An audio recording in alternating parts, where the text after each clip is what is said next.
വാങ്ങ. ഇതെന്തോ ഇങ്ങനെ പിടിച്ചോണ്ടിരിക്കുന്ന? നേരത്തെ 2 കൈ കൊണ്ട് പിടിച്ചോണ്ടിരിക്കുമല്ലോ. ശരിയാണല്ലോ. അയ്യോ,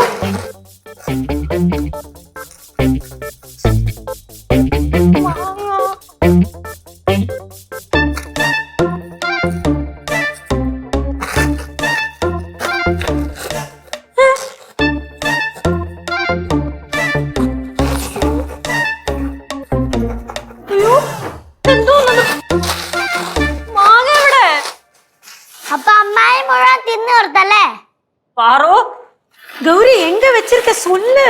അത് എനിക്കറിയാം, ഞാൻ ഇത് പൂക്കി പിടിച്ചോണ്ട് ഇങ്ങോട്ട് വരുമായിരുന്നോ? എങ്ക പോച്ച് അമ്മായി മാങ്ങയോടെ? എനിക്ക് അറിഞ്ഞൂടാ. മാമ്പഴം മാമ്പഴം മൽക്കോവ മാമ്പഴം മാമ്പഴം